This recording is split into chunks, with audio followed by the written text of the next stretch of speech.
자, 이제 119쪽 중간에 제4절 부동산 마케팅 부분이죠. 자, 마케팅론에서는 이제 반드시 한 문제가 출제가 되고 있습니다. 일단 마케팅의 의 부분은요, 한번 가볍게 기억하시되, 특히 니은번을 보시면 오늘날 왜 부동산 마케팅이 중시될 수밖에 없는가? 그 이유가 나와 있습니다. 자, 매도자 중심 시장에서 매수자 중심 시장으로 시장이 변했기 때문에 그만큼 소비자의 마음에 들게끔 하는 마케팅이 중시될 수밖에 없지 않느냐, 이 관계를 잘 기억하시기 바래요. 근데 과거 기출문제 보면 이것도 뭘 바꿨냐면 매도자하고 매수자 위치를 바꾼 거예요. 이게 뭐냐, 매수자 중심 시장에서 매도자 중심 시장으로 바뀌었기 때문에 뭐 부동산 마케팅 중시되었다 이래가지고 위치 바꾸어 또 틀리게 만들지 않았습니까? 그런 거 좀 조심하시길 바라겠고요. 자, 환경 같은 경우는 미시와 것이 나눠지는데 여기서 보시면은 미시적 환경만 잘 기억하면 돼요. 왜냐? 자, 우리 문제 보기 몇 개입니까? 5개입니다. 자, 거기 미시적 환경이 몇 개 있습니까? 4개 있잖아요. 고객하고 정부 따로 하면 4개죠. 그거 아닌 게 답이에요. 그렇게 기억하시면 되겠고. 자, 넘기시면 돼요. 그렇죠. 어차피 마케팅론에서 문제가 된다면 거의 99.9% 정도가 바로 2번 마케팅 전략의 3차원에서 출제가 되고 있다라고 보시면 돼요. 그러니까 결국 이 부분만 마스터하신다면 마케팅 문제는 쉽게 풀 수가 있죠. 근데 벌써 제목에서 나와 있듯이 3차원이다. 전략이 3차원이다. 그럼 몇 개다? 3개다. 그러니까 여기 표를 보시면 가장 먼저 시장 점유 마케팅 나오죠. 두 번째가 고객 점유 마케팅, 세 번째가 관계 마케팅 나와 있지 않습니까? 그렇죠. 자, 그런데 일단 그 두 번째 고객 점유부터 가볍게 한번 설명해 볼게요. 자, 벌써 고객이라는 단어가 나왔습니다. 그럼 누구한테 아양 떨고 애교 떤다는 거예요? 소비자. 그럼 소비자 마음에 들게끔 해야 되겠죠. 그래서 고객 점유 마케팅 전략은 소비자 또는 수요자 중심의 마케팅 전략이다라고 성격을 구분해 볼 수가 있다는 거예요.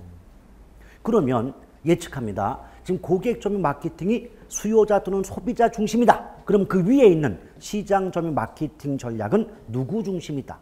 생산자 또는 공급자 중심의 마케팅 전략이라고 성격을 구분해 볼 수가 있는 거죠. 오케이? 그럼 자, 시장이 공급자였어요. 고객이 수요자였습니다. 그럼 마지막에 관계는 양쪽의 관계를 의미하지 않겠습니까? 그러므로 수요자와 공급자 또는 소비자와 생산자 간의 지속적인 관계 유지를 중시하는 전략이 바로 뭐다? 관계 마케팅 전략이다, 그 말이에요. 오케이? 그래서 얘는 벌써 이 관계란 말 나오잖아요. 그럼 게임 끝나요. 정답이 뭐다? 관계 마케팅 전략인데 이런 관계 마케팅 전략의 최고봉은 어디에서 이루어집니까? 바로 국일관입니다. 이런 클럽에서 보면 우리가 보통 부킹을 하죠. 일회성 부킹에서 끝내지 말고 어떤 전화번호를 주고받고 지속적인 관계 유지를 하자. 이게 바로 관계 마케팅 전략인데 이런 그 관계 마케팅 전략의 끝은 가정 파탄으로 이어지죠. 자, 그럴 때 이것이 이제 관계 마케팅이다. 가볍게 기억하시면 돼요. 자, 그리고 고객 점유 마케팅 전략은요, 당연히 누구의 마음에 들어야 되는 겁니까? 소비자 마음에 들어야 되겠죠. 근데 우리 개론이 어떤 개론인데 그냥 단순하게 소비자 마음에 들게끔 할 거예요. 이렇게 나오진 않지 않겠습니까? 그래서 어떤 문장이 빠지지 않냐면 구매 의사 결정의 각 단계에서 소비자와의 심리적 접점을 마련한다. 이 말이 절대 안 빠져요. 근데 그걸 한번 해석해 보자고요. 구매 의사 결정의 각 단계에서 소비자와의 심리적 접점을 마련. 이 말은 누구 마음에 들게끔 한다는 거예요. 소비자의 마음에 들게끔 한다. 이런 의미를 담고 있지 않냐 그 말이죠. 그리고 하나 더 추가한다면 어른이 아니다. 즉 아이다의 원리가 적용됩니다. 아이다. 아이다는 어른이 아니잖아요. 그렇죠? AIDA, 물론 기초서기 때문에 그 말을 써놓진 않았습니다만은 AIDA, 아이다란 말 나오면 정답은 고객 점유 마케팅 전략이 되더라 그 말이에요. 근데 AIDA가 뭐냐면 A는 attention이에요. attention이 뭐예요? 주의, 주목. 그 다음에 I는 interesting, 흥미. 그다음 D는 desire, 욕구, 욕망. 그 다음에 A는 action, 행동을 뜻합니다. 그래서 주의, 흥미, 욕구, 행동의 약자가 아이다의 원리다라고 보시면 돼요. 근데 왜 아이다의 원리가 고객적 마케팅에 해당이 되느냐? 그 구체적인 내용 설명은 역시 본 수업으로 연결을 하도록 할게요. 일단 지금 단계는 조금 이제 밑줄그었던 그 표현 있죠? 그 표현하고 AIDA 요거 나오면 일단은 정답이 뭐다? 고객이다. 그 정도만 알아두어도 웬만한 문제는 또 맞출 수가 있습니다. 가장 시험에 잘 나오는 게 벌써 그 내용만 분량만 봐도 벌써 어느 쪽이 제일 많아요? 시장 점유가 가장 많죠. 이 분량이 많다는 것은 그만큼 출제 빈도가 높다는 뜻입니다. 이제 이때 그 시장 점유 마케팅 속에는 크게 STP 전략과 4P 믹스 전략이 구분이 돼요. 근데 STP 하나하나가 약자거든요. 그래서 S가 세그멘테이션 그래가지고 시장 세분화 전략이고요. T는 타겟팅이라고 해서 목표 시장의 선정 전략, P는 포지션이라고 해서 시장 차별화 전략, 이렇게 구분이 됩니다. 여기에 구체적인 내용은 나중에 말씀드리겠지만, 그런데 거기 보시면 제가 STP 해가지고 어떤 말들을 써놨죠. 표현들을 써놨죠. 근데 이 표현이요, 설명을 해도 힘들어요. 이 표현 자체가 설명을 해도 힘듭니다. 근데 표현은 그렇게만 나와요. 그러니까 뭐 어떻게 좀 학습을 할 필요가 있습니까? 설령 무슨 의미인지 알아듣지 못한다 할지라도 지금 여기에 쓰여져 있는 그 문장 표현만 외운다 하더라도 문제는 맞출 수 있다는 겁니다. 아시겠죠? 근데 그 문장 표현이 쉽지가 않습니다. 그러니까 자주 반복해서 읽어보시고 써보실 필요가 있는 거예요. 역시 구체적인 내용 설명은 나중에 설명을 하겠고요. 그 다음에 4P 믹스 나왔는데 4P 믹스 할 때 믹스는 뭐예요? 뭔가 혼합한다는 뜻이 되지 않습니까? 그래서 4P 믹스의 동생이 이제 커피 믹스인데요. 이때 4P 믹스는 알파벳 P로 시작되는 4가지 요소를 적절히 혼합하는 전략 그래가지고 4P 믹스다 이렇게 말이 나옵니다. 이제 순서 관계없이요. 여러분 프라이스가 영어로 뭐예요? 프라이스 영어로 가격이죠. 가격. 그래서 가격 전략 프라이스 P로 시작돼 있죠. 그다음 두 번째가 프로덕트 제품 전략. 그다음 세 번째가 플레이스. 근데 보통 영어에서 플레이스는 원래 공간 또는 장소의 뜻인데 마케팅에서는 유통 경로 전략이라는 말을 써요. 유통 경로. 그다음에 네 번째가 프로모션 판매 촉진 줄여서 판촉 전략이다 이렇게 말합니다. 그럼 보세요. 프라이스, 플레이스, 프로덕트, 프로모션 알파벳 P로 시작되는 요소가 4가지죠. 이렇기 때문에 4P 믹스다 이렇게 말해요. 특히 4P 믹스 전략은 상업용 그 어떤 부동산에 적용되는 전략이라고 볼 수가 있겠습니다. 이것도 마찬가지겠죠. 뭐 가격 전략이 어떤 것들이 있고, 뭐 유통 경로 전략, 또 제품 전략에는 무엇들이 있는가? 얘들이 다 있지 않겠냐 말이죠. 근데 거기에 대한 구체적 설명은 역시 본 수업 때 이루어집니다. 다만 지금 기초 때는 한 가지 가볍게 맛보기 하나 보여드릴게요. 여러분 가격 전략, 프라이스가 가격 아니겠습니까? 이 가격 전략은 크게 고가 전략과 저가 전략 두 가지로 구분이 돼요. 그럼 여러분 고가 전략이 뭘까요? 그 물건의 값어치보다 비싼 값에 판매하는 게 고가 전략이고 값어치보다 싼 값에 판매가 이루어지는 게 저가 전략 아니야 그 말이죠. 그럼 여러분 브랜드 가치가요. 자, 브랜드 가치가 높을 때는 고가일까요? 저가일까요? 브랜드 가치가 높을 때 고가. 그럼 반대로 브랜드 가치가 낮을 때 그게 어렵습니까? 예컨대 뭐 이 말 드린다고 또 기분 나빠하시면 안 돼요. 삼익 아파트가 있어요. 삼익 아파트하고 레미안이 있다. 어느 쪽이 브랜드 가치가 높습니까? 레미안이 좀 브랜드 높죠. 혹시 삼익에 살고 계신 분들 오해하시면 안 돼요. 그냥 예를 든 것뿐입니다. 또 게시판에 올리시면 안 되고요. 자, 그럴 때 무슨 말이냐? 그럼 어때요? 삼익 아파트를 분양하면서 레미안 아파트와 똑같은 가격을 책정해버리면 그거 사요 안 사요? 안 사지 않냐 그 말이죠. 그러니까 삼익이 레미안보다는 브랜드 가치가 낮으니까 같은 값에 판매할 수 없고 저가, 좀 싼 값에 판매할 수밖에 없지 않느냐 이런 의미를 담고 있는 거죠. 오케이? 그리고요. 만약 어떤 지역 아파트 시장에 레미안만 있대. 뭐 이편안이나 뭐 다른 아파트가 없고 레미안만 있더래요. 그러면 부르는 게 값이겠죠? 왜? 경쟁 상대가 없으니까. 이때 경쟁 상대가 없다는 말을 우리는 어떻게 바꾼다? 수요가 비탄력적이다. 수요가 비탄력적이다. 그럼 어때요? 소비자 입장에서는 레미안밖에 없으니까 다른 걸 선택할 수 있어요, 없어요? 그럼 선택의 폭이 좁아요, 넓어요? 그럼 제가 예전에 그랬죠. 선택의 폭이 넓으면 수요가 탄력, 좁으면 비탄력 그랬잖아요. 그래서 선택의 폭이 좁으면 그것만 선택할 수밖에 없으니까 상대방이 부르는 게 값일 수밖에 없지 않느냐. 그래서 무슨 전략? 고가 전략. 반대로 경쟁 상대가 많대요. 이편안도 있고 레미안도 있고 프루지오도 있다. 그럼 어떻게 돼요? 선택의 폭이 넓으니까 내가 레미안인데 상대방 이편이나 프루지오보다 비싼 값을 책정하면 나만 안 팔릴 거 아니야 그 말이죠. 오케이? 그럼 어떻게 돼요? 저가해야 되겠죠. 그래서 어떻다? 예쁘게 말하면 선택의 폭이 넓으면 저가, 좁으면 고가인데 이걸 우리 개론으로 따지면 수요가 비탄력일 때는 고가, 수요가 탄력일 때는 저가 전략을 채택한다라고 말할 수 있지 않겠습니까? 근데 암기법은 있어요. 수비고 수탄자. 수비고 수탄죠. 수비고가 뭐예요? 수요가 비탄력이면 고가, 수탄죠. 수요가 탄력이면 저가. 오케이? 또 그렇게 이제 이걸 알려드리면 저는 항상 불안한 말이에요. 맨날 수비고 수탄죠 그대로만 외우지 않을까 싶어가지고. 왜냐하면 상대방이 수요가 비탄력일 때 고가 전략을 채택한다라고 해야만 수비고가 맞아지잖아요. 그렇죠? 그런데 예컨대 뭐 시장 진입 장벽이 높은 경우에는 가격 인상 전략이 공급자에게 유리하다. 이렇게 문장을 바꿔요. 그럼 그 문장 속에서 수비고가 없잖아요. 근데 봐봐요. 가격을 인상한다는 건 고가죠. 그 다음에 시장 진입 장벽이 없다라고 하는 것은 나밖에 없는 거 아니야. 아니, 시험점이 높으면 다른 경쟁 상대가 시장에 들어오기가 어렵잖아요. 그럼 내면밖에 없다는 의미가 돼요. 그럼 어때요? 선택의 폭이 넓어요, 좁아요?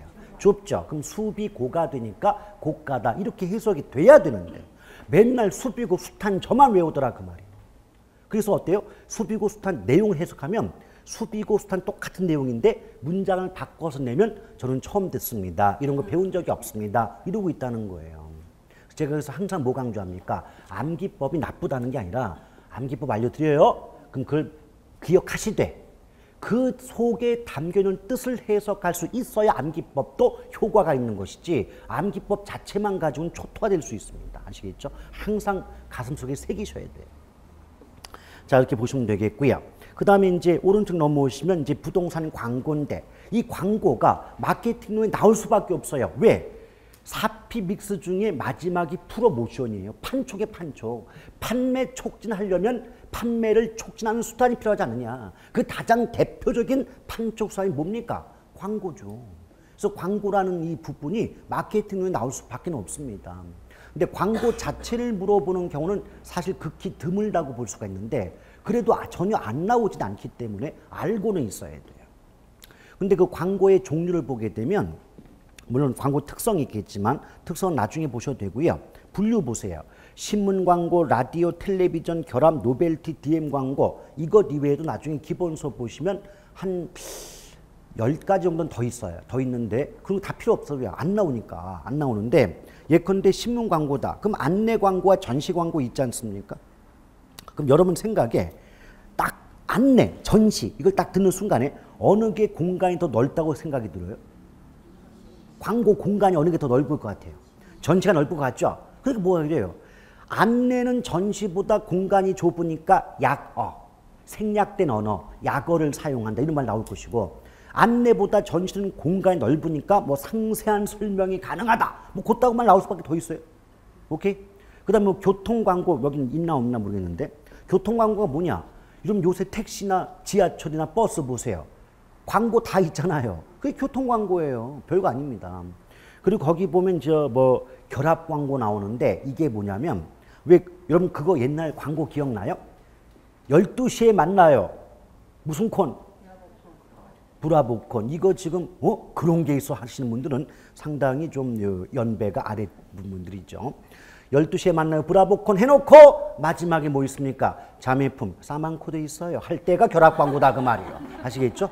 그러니까 본 광고, 본 제품 선전하고 마지막에 자기 자사 제품 하나 끼워 넣고 하는 광고가 뭐다? 결합 광고예요. 근데 지금도 브라보콘 팝니까? 야, 그거 생명 진짜기네. 그 예전에 우리 참 12시에. 근데 12시에 만나러 브라보콘 뭐 이렇게 살짝쿵 뭐 데이트 뭐 롯데인가 어딘가 혜태 브라보콘. 근데 그걸 어떻게 바꿨냐면 12시에 만나요 공동묘지 뭐 이런 식으로 이렇게 바꿔서 불렀던 그런 기억이 있습니다. 아, 저만 그랬어요? 아니, 왜 다들 기억을 못 하셔? 그런 거 다 아시면서. 예. 자, 그런 것들이고요. 그 노벨티 광고가 있는데 이 발음은 조심하셔야 돼요. 노펜티 아니에요. 노벨티예요. 자, 그런데 이 노벨티 광고는 뭐냐면 예컨대 예전에 우리가 무슨 어떤 점포를 신장 개업하면 떡 같은 거 돌렸잖아요. 요새 떡 돌리는 경우 드물잖아요. 주로 뭐 돌려요? 뭐 수건이라든지 라이터라든지 잿더리 같은 거 돌리잖아요. 왜? 수건, 라이터, 잿더리 같은 경우는 어때요? 실용적인 물건이다. 그리고 조그맣다. 거기에 상호나 전화번호 집어넣으면 광고가 되지 않냐 그 말이죠. 그래서 실용적이고 조그마한 물건을 대상으로 광고가 이루어질 때 노벨티 광고다. 이런 말을 많이 쓰고 있는 겁니다. 아시겠죠?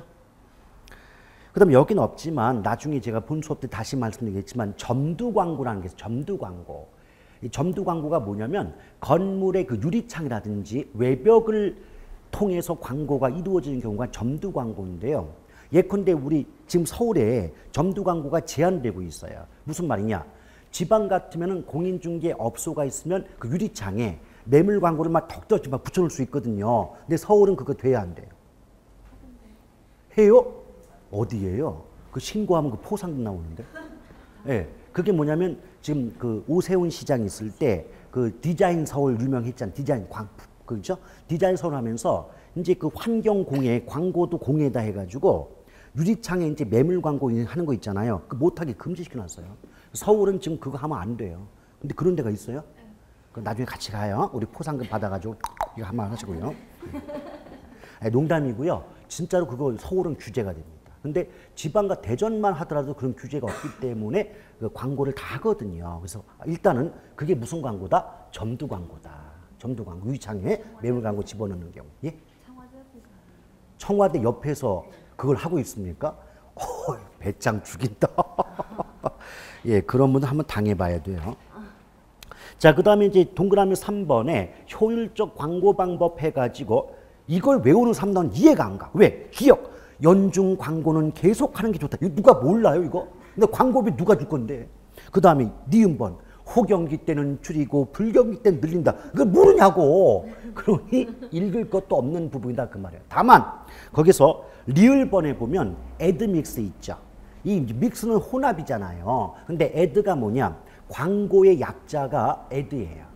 그러니까 원래 광고라는 말을 영어로 하면 어드버타이즈먼트잖아요. 그럼 어드버타이즈먼트의 맨 앞 글자가 AD거든요. 그래서 AD는 광고의 약자입니다. 그러니까 뭐다? 광고 매체 수단을 혼합하는 방식을 뭐라 그런다? 애드믹스다. 쉽게 말하면 라디오도 했다가 TV도 했다가 전단지도 돌렸다가 이런 식으로 어느 한 매체에 집중하지 않고 여러 개의 광고 매체를 이용하는 방법을 뭐라 그런다? 애드믹스다 그래요.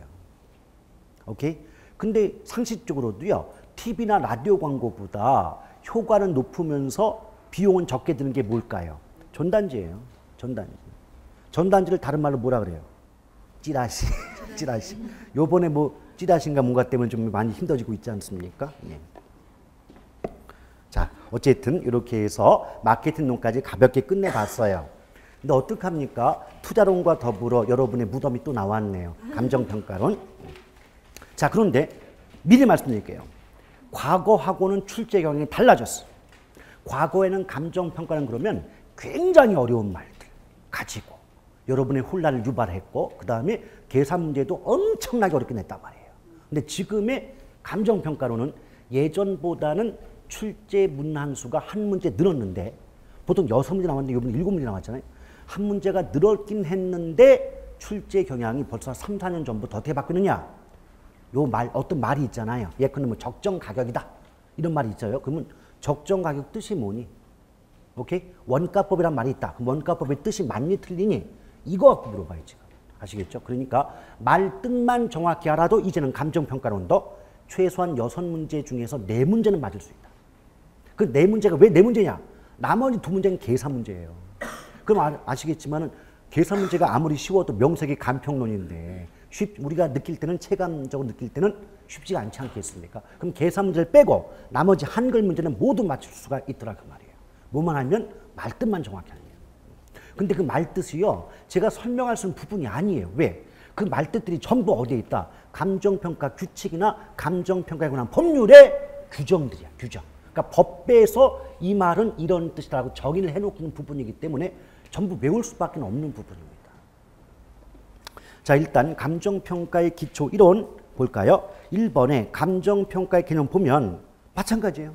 감정평가의 뜻을요. 가격공시 및 감정평가에 관한 법률, 이 법에서 감정평가를 어떻게 규정해 놓고 있습니까? 감정평가를 하면 토지 등의 경제적 가치를 판정하여 그 결과를 가액으로 표시하는 것이라고 제가 말한 게 아니에요.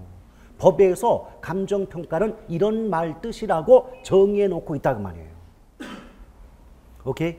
자, 그러면 어때요? 이런 지문들은 있는 그대로 기억할 수밖에 없더란 얘기입니다. 근데 거기서 가액의 뜻이 뭐예요? 화폐액으로 표시했다. 그럼 예컨대 자, A라는 주택이 있습니다. A라는 주택은 그 가치가 3억이다 라고 했다면 이 자체가 뭐다? 감정평가다. 왜? A라는 주택, 부동산이 가지고 있는 값어치를 화폐액으로 표시했더니 3억만큼의 값어치가 있다는 얘기죠. 그럼 이 자체가 결국 뭐다? 감정평가라고 보시면 되는 겁니다. 아시겠죠? 그런데 그 아래 보시면 2번에 왜 감정평가가 필요할 수밖에 없느냐? 여기 기초서기 때문에 짤막하게 두 가지 정도만 지금 얘기를 해놓고 있어요. 일단 부동산 시장이 완전 불안전하다는 거죠. 근데 이때 시장이 불안전하다는 것은요, 이 불안전 시장에서 결정되는 가격이 그 부동산의 정확한 가치를 반영하고 있다, 있지 못하다. 이해하시겠습니까? 자, 왜 불안전 시장이 나온다? 불안전 시장에서 형성되는 가격은 그 물건의 가치를 정확히 반영하고 있지 못하다는 거예요.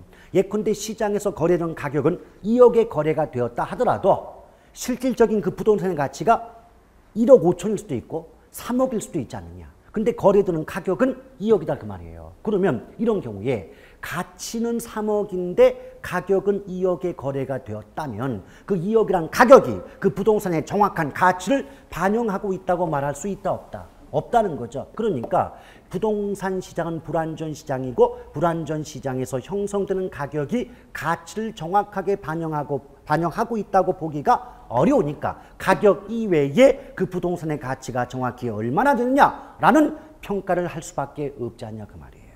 오케이? 물론 여기다 이제 우리가 총론 때 배웠던 거 기억납니까? 제가 이런 말씀드렸던 거. 자, 부동산의 특성 배울 때 부동산이 가지고 있는 여러 가지 특성 때문에 기본적으로 부동산 시장은 불안전 시장의 성격 또는 모습을 보인다라고 했던 거 기억나요? 그럼 이 속에 분명히 예측할 때 그래, 부동산 시장이 왜 불안전 시장이 돼? 부동산이 가지고 있는 여러 가지 특성 때문이야. 그러면 뭐 부동성이다, 부증성이다, 개별성이다 이런 특성들 때문에 부동산 시장이 불안전 시장이 되고 그래서 가격이 가치를 정확히 반영하고 있지를 못하니까 별도의 가치 판단이 필요하지 않느냐 이런 의미가 되는 거예요. 그리고요 또 그 다음에 가로 2번에 보면 부동산 가치 형성 요인의 복잡 다양성이라는 제목이 나오지 않습니까? 이건 이제 잠시 뒤에 부동산 가치 형성 요인이 있고 가치 발생 요인이 있는데 이건 이제 나중에 배울 거예요. 배우시는데 이게 워낙 복잡해. 워낙 복잡하고 다양하니까 비전문가, 즉 감정평가사가 아닌 비전문가가 부동산 가치의 바탕이 되는 그 다양하고 복잡한 원인을 모두 파악해서 정확한 부동산 가치를 판단하기는 어렵지 않느냐. 그러니 감정평가사라고 하는 전문가에 의한 가치 판단이 별도로 필요할 수밖에 없지 않느냐. 이런 의미를 담고 있는 게 부동산 가치 형성 요인의 다양 복잡성이다라고 보시면 돼요. 자, 그랬을 때 오른쪽 넘어오시면 감정평가의 기능 나옵니다. 근데 감정평가의 기능은 크게 두 가지로 구분이 됩니다. 경제적 기능과 정치적 기능 또는 정책적 기능. 그런데요, 만약 저한테 공부하라고 한다면요, 저는 정책적 기능만 외울 것 같아요. 왜? 거기 경제적 기능 몇 개 있어요? 정책적 기능 몇 개예요? 우리 복이 몇 개예요? 5개. 따라서 경제적 기능은 복이 5개를 만들 수가 없기 때문에 정책적 기능만 기억하면 나머지가 답이다 그 말이에요. 예를 들어서 여기서 문제 나오면요, 이런 형태가 이거밖에 없어요. 다음 중 감정평가의 기능 중 성격이 다른 걸 고르시오. 그래서 1번부터 4번까지는 정책적 기능을 집어넣고 5번 정도에 가서 경제적 기능에 해당하는 걸 집어넣는다고. 그럼 어때요? 둘 다 기능은 기능이지만 1번도 4번은 정책이고 5번이 경제면 성격이 다른 건 5번이지 않냐 그 말이죠. 오케이? 자, 그런데 맨 처음에 보시면은 자원의 효율적 이용 관리자가 나와 있지 않습니까? 그렇죠? 그런데 경제적 기능에도 동그라미 1번 보면 효율적인 자원 배분 나오죠. 그러니까 효율적인 자원까지는 똑같아. 정책이든 경제든 자원의 효율적 이 말이나 효율적 자원이나 같은 말 아니에요. 근데 효율적 자원까지는 똑같은데 배분자가 붙으면 경제고 관리 규제자가 붙으면 정책이다 그 말이에요.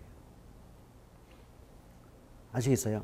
그러니까 이게 그 문장 표현이 비슷하다 보니까 잘못하면 혼란이 올 수 있어요. 그러니까 효율적 자원까지는 똑같다. 근데 배분자가 붙으면 경제적 기능이요. 관리 규제자가 붙으면 정책적 기능이다. 라고 구분하지 않으면 잘못한 문제 틀려요. 근데 여기까지는 괜찮았어요.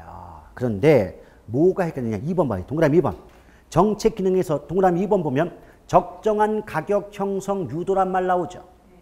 근데 이게 배운 게 또 병이라고 우리가 경제론과 시장론을 통해서 어떤 물건의 가격은 그 물건의 수요 공급에 의하여 시장에서 결정된다고 배운 게 있거든요. 그럼 가격은 시장에서 결정되니까 이건 경제 아니겠어? 라고 생각을 하더라 그 말이에요. 오케이? 그런데 이 표현에서 핵심은 가격이 아니라 유도요. 유도가 포인트, 유도가. 그러니까 결국 이 말 아니에요. 시장에서 적정한 가격이 형성되도록 유도하는 것은 누구의 역할이다? 정부의 역할 아니야 그 말이지. 그래서 정책적 기능이에요. 그러니까 가격이 포인트가 아니고 뭐다? 유도가 포인트다 그 말이에요. Understand? 자, 그렇게 이해를 하시기 바랍니다. 근데 마찬가지로 경제도 동그라미 2번이 헤매는 거예요.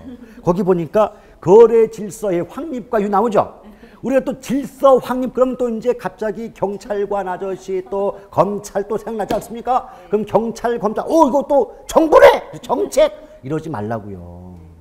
여기서 거래 질서의 확립 유지는 시장에 참여하는 시장 참여자 스스로에 의한 질서 확립이에요. 그래서 정책이 아니라 경제다. 그러니까 대부분 이 두 가지 부분을 짬뽕시켜 가지고 여러분의 혼란을 유발할 수밖에 없는 거예요. 왜? 나머지는 간단해. 정책 봐요. 과세 나와요? 보상 나오냐고. 그러면 우리가 토지 수용할 때 그거 손실보상 누가 하냐고요? 공공이 하잖아요. 그렇죠? 또 세금 부과 누가 해요? 공공이 하잖아요. 그럼 정부나 지자체와 관련돼 있으니까 정책 쉽게 연결이 되는데 꼭 정책도 동그라미 2번, 경제도 동그라미 2번이 우리의 발목을 잡는다 그 말이에요. 아시겠죠? 그래서 정 이해가 안 가겠거든. 아예 감정평가에서 질서 확립 나오면 그냥 경제, 가격 형성 나오면 그냥 정책 이렇게 딱 구분해서 기억하는 것도 하나의 대책일 수 있어요. 아시겠습니까? 예. 그럼 이제 주로 이제 가장 기본적인 문제 유형이 어떻게 나오느냐 한번 들어보시죠. 다음 중 감정평가의 기능 중 성격이 다른 걸 고르시오. 1번 과세의 합리화, 2번 거래 질서의 확립과 유지, 3번 적정한 손실보상, 4번 뭐가 나올까요? 자원의 효율적 관리 규제. 그럼 5번 가격 형성, 적정한 가격 형성 유도 이렇게 나왔어요. 그럼 정답 몇 번? 2번이란 말이에요. 근데 저 같으면 5번까지 안 봐 벌써. 1번, 2번 빼고 1번, 3번이 벌써 정책 아니요. 그럼 답은 2번이겠지. 무슨 4번, 5번을 왜 보고냐 도대체. 아시겠습니까? 오케이?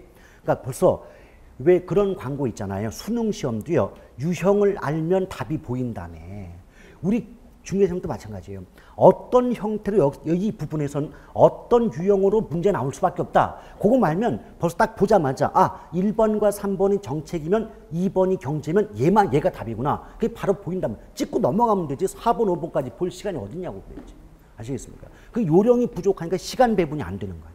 그래서 나중에는 충분히 풀 수 있는 문제를 시간이 부족해 찍어버린다고.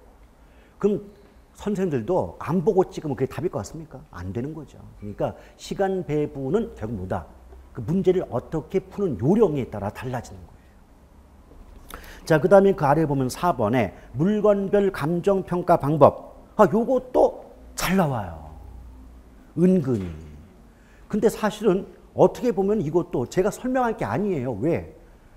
요런 물건은 이런 방법으로 평가해야 된다는 게 법의 규정이에요. 거기 보시면 토지 나오죠. 토지는 원칙이 비준가액인데 비준가액이 뭐냐면 여러분 감정평가 3방식 들어보셨어요?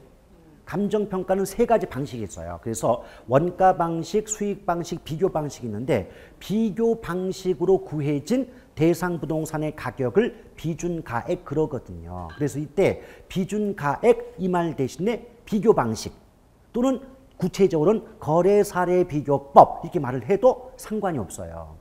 지금 그냥 들어보세요. 지금 뭐 몰라도 되니까. 왜? 3방식을 안 배운 상황에서 비준가액을 들으면 뭔 말인지 알아듣지 못하는 게 당연한 겁니다.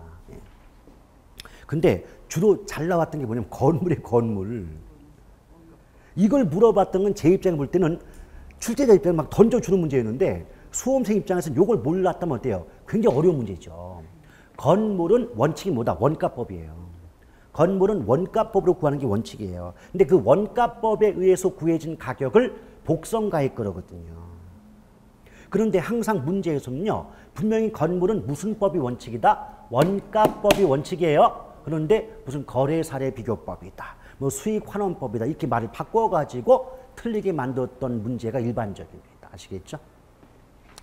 자, 그래서 이 정도들 다 보시면 되고 또 거기다가 자동차, 기계, 선박, 항공기 4개 있죠.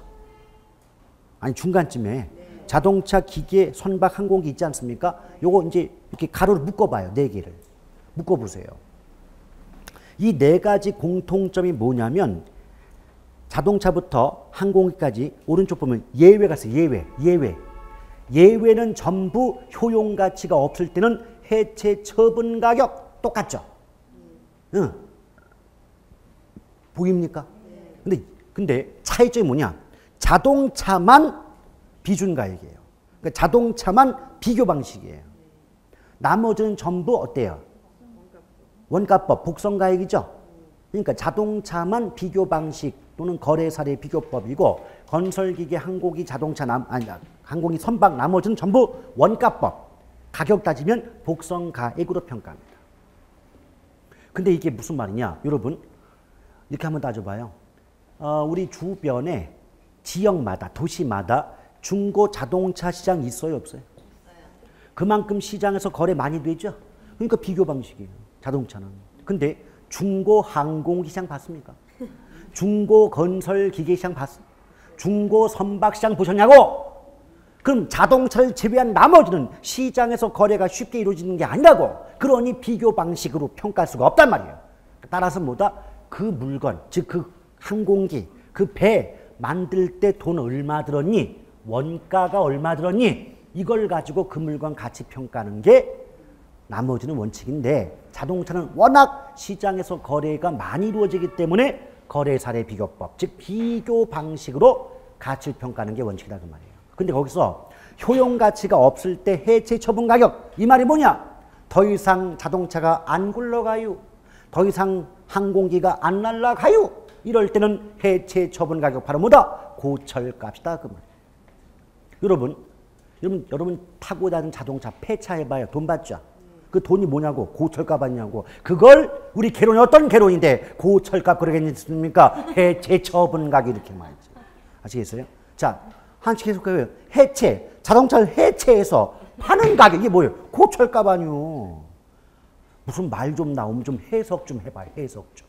이는 그대로 보죠. 어머 이렇게 어려운 말이 이러지 마시고 가만히 있어. 해체라는 것은 쪼개내. 그럼 해체해서 그 고철값이구나. 이렇게 좀 해석하고 응용하셔야 됩니다.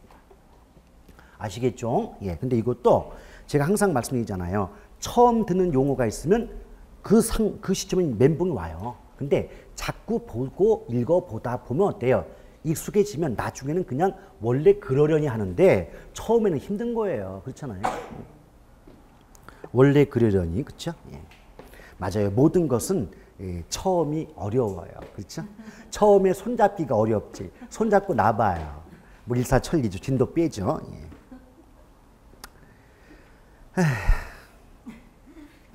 언제 진도를 빼려나. 자, 2절. 부동산 감정평가의 분류입니다. 자, 근데 이런 것들도 뭐 제도상 분류다, 업무 기술상 분류다 그러는데 사실은 어떤 평가, 뭐 방법 나오면 그 말의 뜻이 뭐다는 것만 알면 되는 것이지 무슨 업무 기술상 뭐 제도적 뭐 법에 의한 분류 이렇게까지는 필요가 없어요. 일단 첫 번째 공적 평가와 공인 평가 나와요. 거기 제목이 평가 주체에 따른 분류 아닙니까? 누가 평가냐면 누가 평가느냐. 근데 공적 평가는요. 공적이 포인트예요. 그러니까 공적자가 들어가 있죠. 그러니까 뭐다? 공적 기관에 의해서 이루어지는 평가가 뭐다? 공적 평가예요. 근데 공인 평가는요. 그 공적 그 기관에 의뢰를 받은 개인에 의해서 이루어지는 평가가 뭐다? 공인 평가예요. 여러분 이렇게 한번 생각해 봐요. 원래 그 공인할 때 인이 한자로 사람 인자는 아니에요. 사람 인자는 아니에요. 그런데 사람 인자라고 보자. 원래는 사람 인자다 아니다. 근데 사람 인자로 보고 기억하자. 그럼 어때요? 개인에 의한 평가 그러면 무슨 평가다? 공인 평가. 답은 맞지 않습니까?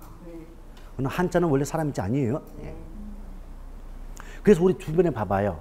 그러니까 길을 걷다 보면 무슨 감정평가 법인 그 저 간판 붙어 있는 거 보신 적 있을 거 아니에요. 그렇죠? 그럼 어때요? 그리고 더군다나 한국 감정평가원이 있지 않습니까? 그러면 어떤 이제 그 한국 감정평가원 소속에 그 감정평가사를 있겠죠. 그분들에게 어느 땅 감정평가 좀 해주세요. 의뢰가 와요. 그럼 의뢰가 오면 그 소속 감평사들이 출장을 떠납니다. 왜? 현지 평가가 원칙이기 때문에 가야 돼요.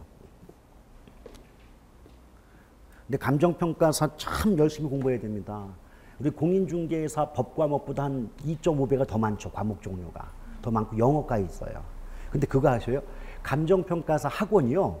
과거에 지금의 공인중개 학원보다 더 많았습니다. 근데 지금 주변에 간평사 학원 어디 둘러보면 찾아볼 수 있어요? 없어요? 없죠? 왜 그런 줄 알아요? 영어 들어간 순간 초토화됐어요. 감정평가 원래 과목이 영어가 없었어요. 영어 들어간 순간 전국의 감정평가사 학원 전부 문 닫았습니다. 왜? 안 봐. 한글도 어려운데 영어를 어떻게 해요? 그렇죠? 그럼 봐봐요. 10년 전부터 시험만 보고 나면 괴담이 떠돌아요. 공인중개사도 어떤 전문성 강화나 또는 어떤 세계화를 바탕으로 영어 과목을 추가한다. 썰이 10년 전부터 왔습니다. 절대 안 들어옵니다. 왜? 영어 과목이 들어오는 순간 전국의 모든 공인중개사는 망합니다. 그럼 학원 연합해서 가만히 있겠냐고. 아시겠어요? 그래서 절대 그런 썰은 믿는 게 아니에요. 10년 전부터 그랬어요. 근데 그게 일종의 또 마케팅 기법이기도 해요. 뭐냐? 어떤 과목이 새로 추가되면 2년 정도 유예기간 주잖아요. 그렇죠? 유예기간 준다고. 그러니까 뭐예요? 여러분, 금년이 마지막 기회입니다. 홍보하면 울음 몰려와. 울으면서 다 따려고. 영어 더 하기 전에. 그런 게 있어요. 그러니까 괜히 그런 상술에 현혹되실 필요가 없습니다. 자, 그 다음에 가로 2번. 강제성이 있느냐 없느냐. 반드시 해야 된다면 필수고 하지 않아도 된다면 의무 아니요? 아니, 민법에서도 의무 규정이 있으면 강제 규정이 있잖아요. 그렇게 생각하시면 돼요. 반드시 해야 된다. 필수. 하지 않아도 된다. 의무적 평가. 오케이? 물론 거긴 종류들이 있지만 그 종류 같은 건 단순 암기사항이기 때문에 계속 반복해서 써보고 읽어보시면 돼요. 그리고 평가의 수. 아니, 한 명이 평가하면 단독, 2명 이상 여러 명 평가하면 공동 또는 뭐 합동 또는 뭐 저기 합의제 평가 이렇게 나오거든요. 뭐 다수 평가다. 이걸 꼭 외워야 되겠냐고요. 자, 그럼 제가 한 가지 질문 드려볼게요. 혼자 하면 여러 명이 할 때보다 평가의 신속성은 올라가겠죠. 근데 그 감정평가의 신뢰성은, 자, 뒤집어요. 여러 명이 할 때는 한 명이 할 때보다 신속성은, 신뢰성은, 이걸 꼭 외워야 되겠어요. 당연한 거 아니에요? 한 명이 할 때와 여러 명이 할 때는 어떤 차이가 있을까? 조금만 생각해 보면 알 수 있지 않습니까? 근데 그런 내용들이 나중에 교과서에 다 나옵니다. 굳이 외울 거 아니잖아요. 또 안 외워도 상식 충분히 문제 풀지 않습니까? 그렇게 공부하자고 우리가. 그러면서 오른쪽에 보면 평가 목적, 공공의 이익을 위한 평가는 공익평가요. 특정 개인의 사적 이익을 위한 평가는 사익평가다. 예컨대 자, 우리가 공영 개발 시 토지 수용하죠. 그럼 토지 수용하면 공법에서 뭐라 그래요? 수용 방식은 정당한 대가를 보상한다. 이런 말 나오잖아요. 그럼 토지 수용 시 정당한 대가를 보상하려면 그 토지의 가치가 얼마인지 평가를 해야 그걸 바탕으로 보상할 거 아닙니까? 근데 그 토지 수용 시 보상을 위한 감정평가는 특정 개를 위한 평가가 아니기 때문에 공익평가다 이렇게 말해요. 그런데 사익평가의 대표가 뭐냐? 우리 금융론 배웠잖아요. 금융론에서 뭐 배웠어요? 차입자가 은행 찾아가서 주택을 담보로 제공하고 필요한 자금을 대출받아 온다. 배웠죠? 그럼 은행 입장에서도 그 담보 물건의 가치가 얼마인지 평가해야 그 범위 내에서 빌려줄 거 아니야 그 말이죠. 그러면 담보 물건의 가치 평가는 은행 개인의 이익을 위한 평가냐 그 말이죠. 이런 평가는 공익평가다, 사익평가다. 사익평가다. 오케이? 그리고요, 이걸 또 연결시키면 그 담보 물건의 가치 평가는 사익평가이면서 더불어 안 해도 되는 임의적 평가입니다. 근데 토지 수용 시 보상을 위한 감정평가는 공익평가이면서 반드시 해야 되므로 필수적 평가다. 이렇게 말이 나올 수가 있겠죠.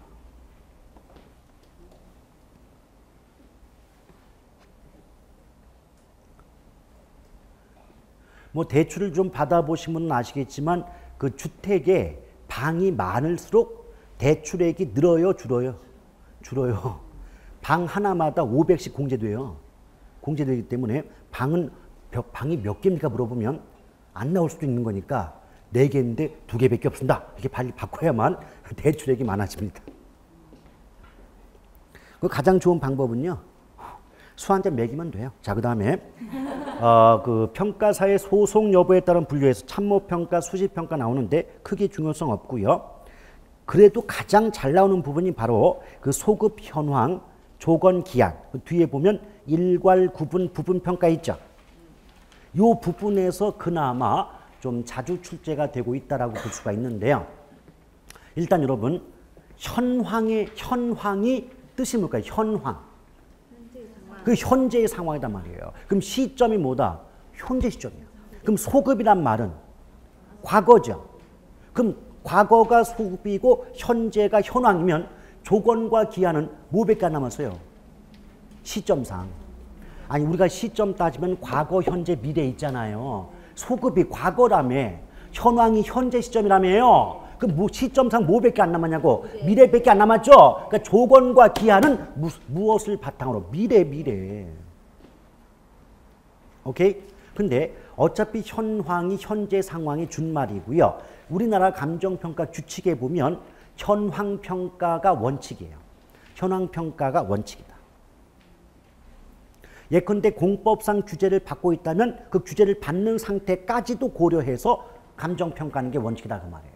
근데 조심할 것은 이 현황 속에는 일시적이거나 불법적인 이용은 제외됩니다.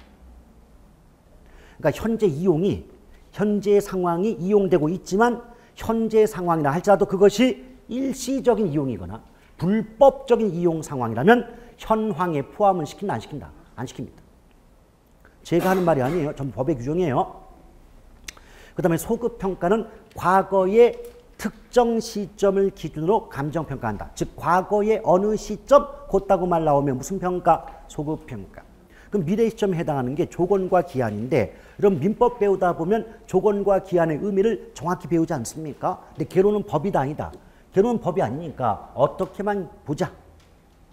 장래인데 불확실한 미래가 전제가 되면 조건, 확실한 미래가 전제가 되면 기한이다.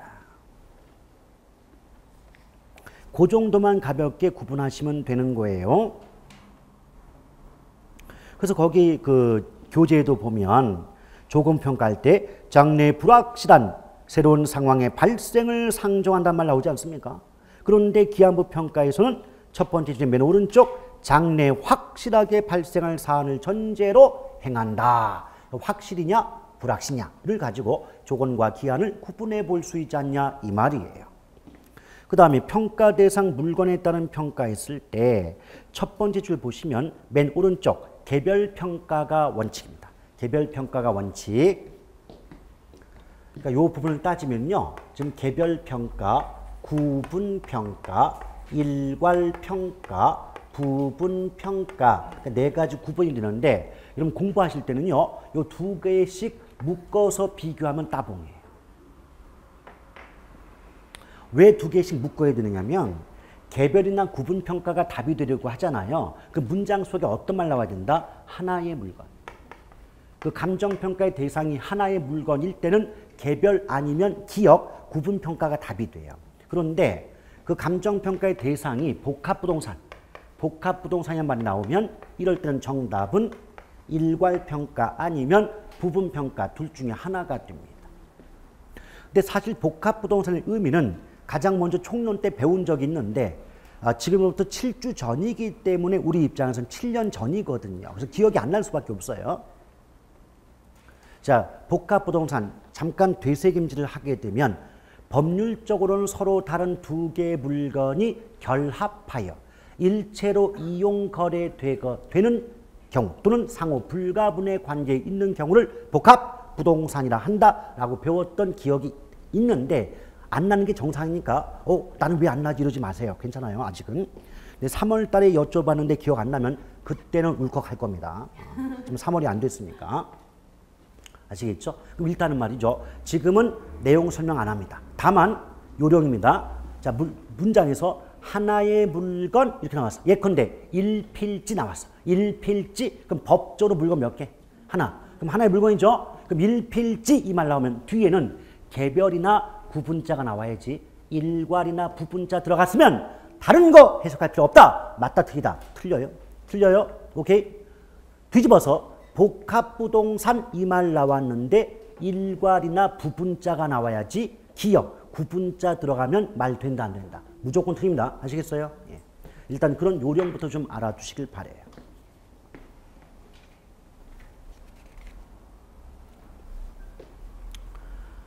자, 그렇게 보시면 되겠고. 근데 또 한 가지 요령이 있다면 뭐냐면 복합부동산 얘기할 때는요. 일체로란 말이 꼭 들어가. 일체로. 이건 봐봐요. 거기 동그라미 1번 일괄평가 보세요. 첫 번째 줄 어쩌고 저쩌고 하는데 오른쪽에 보니까 일체로 나옵니까? 일체로. 오케이. 자, 건너뛰어봐요.